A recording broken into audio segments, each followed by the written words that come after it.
boys and girls. Chapter 14 is called Dr. Dorian. Do you remember who Dr. Dorian is?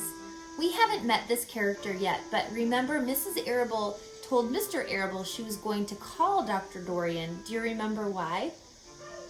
Remember, she's worried because Fern has been telling her that she can hear and understand the animals, and she thinks that that is not normal. So she wants to get the doctor's opinion. Here we go. The next day was Saturday. Fern stood at the kitchen sink drying the breakfast dishes as her mother washed them. Mrs. Arable worked silently. She hoped Fern would go out and play with the other children instead of heading for the Zuckerman's barn to sit and watch animals. "Charlotte is the best storyteller I ever heard," said Fern, poking her dish towel into a cereal bowl. "Fern," said her mother sternly, "you must not invent things. You know spiders don't tell stories. Spiders can't talk." "Charlotte can," replied Fern. "She doesn't talk very loud, but she talks." "What kind of stories did she tell?" asked Mrs. Arable. "Well," began Fern, "she told us about a cousin of hers who caught a fish in her web. Don't you think that's fascinating?" "Fern, dear, how would a fish get in a spider's web?" said Mrs. Arable. "You know it couldn't happen. You're making this up." "Oh, it happened all right," said Fern. "Charlotte never fibs. This cousin of hers built a web across a stream. One day she was hanging around on the web and a tiny fish leaped into the air and got tangled in the web. The fish was caught by one fin, Mother. Its tail was wildly thrashing and shining in the sun. Can't you just see the web sagging dangerously under the weight of the fish? Charlotte's cousin kept slipping in, dodging out, and she was beaten mercilessly over the head by the wildly thrashing fish, dancing in, dancing out, throwing—" "Fern!" snapped her mother. "Stop it! Stop inventing these wild tales!" "I'm not inventing," said Fern. "I'm just telling you the facts." "What finally happened?" asked her mother, whose curiosity began to get the best of her. "Charlotte's cousin won. She wrapped the fish up and then she ate him when she got good and ready. Spiders have to eat, the same as the rest of us." "Yes, I suppose they do," said Mrs. Arable vaguely. "Charlotte has another cousin who's a balloonist. She stands on her head and lets out a lot of line and is carried aloft on the wind. Mother, wouldn't you simply love to do that?" "Yes, I would, come to think of it," said Mrs. Arable. "But, Fern, darling, I wish you would play outside today instead of going to your Uncle Homer's barn. Find some of your playmates and do something nice outdoors. You're spending too much time in that barn. It isn't good for you to be alone so much." "Alone?" said Fern. "Alone? My best friends are in the barn cellar. It's a very sociable place, not at all lonely." Fern disappeared after a while, walking down the road toward Zuckerman's. Her mother dusted the sitting room. As she worked, she kept thinking about Fern. It didn't seem natural for a little girl to be so interested in animals.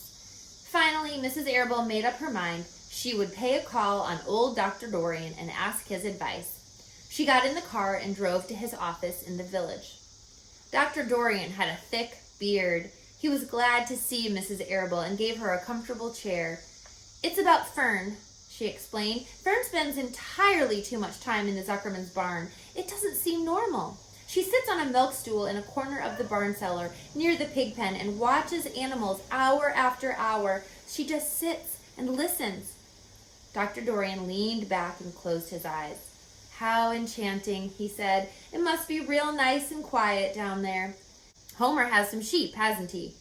"Yes," said Mrs. Arable, "but it all started with that pig we let Fern raise in a bottle. She calls him Wilbur. Homer bought the pig, and ever since it left our place, Fern has been going to her uncle's to be near it."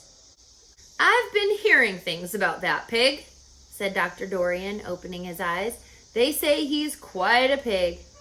"Have you heard about the words that appeared in the spider's web?" asked Mrs. Arable nervously. "Yes," replied the doctor. "Well, do you understand it?" asked Mrs. Arable. "Understand what?" "Do you understand how there could be any writing in a spider's web?"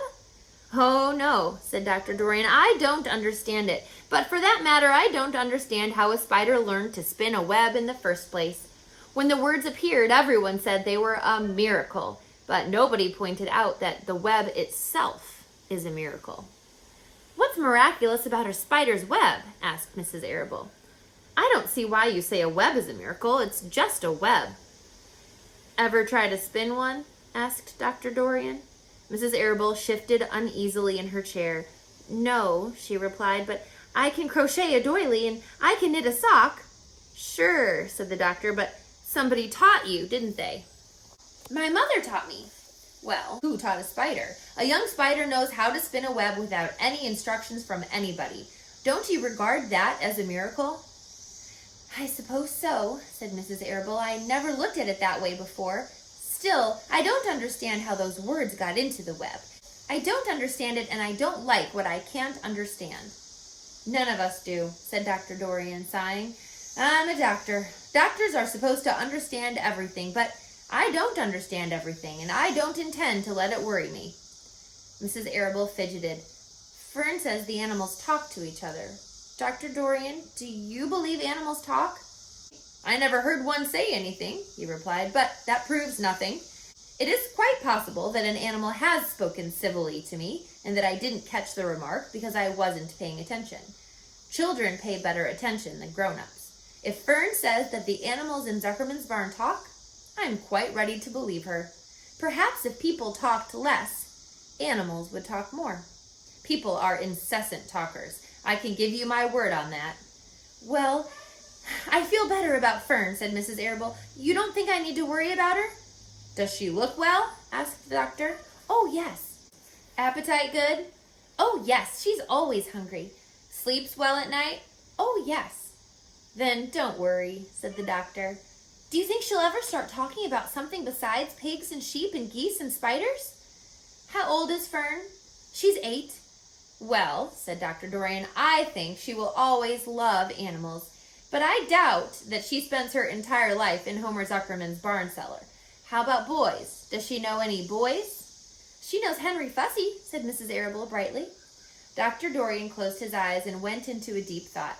"Henry Fussy," he mumbled. Remarkable. Well, I don't think you have anything to worry about. Let Fern associate with her friends in the barn if she wants to. I would say offhand that spiders and pigs were fully as interesting as Henry Fussy. Yet I predict that the day will come when even Henry will drop some chance remark that catches Fern's attention. It's amazing how children change from year to year. "How's Avery?" he asked, opening his eyes wide. "Oh, Avery," replied Mrs. Arable. "Avery is always fine. Of course, he gets into poison ivy and gets stung by wasps and bees and brings frogs and snakes into the house and breaks everything he lays his hands on. He's fine." "Good," said the doctor. Mrs. Arable said goodbye and thanked Dr. Dorian very much for his advice. She felt greatly relieved.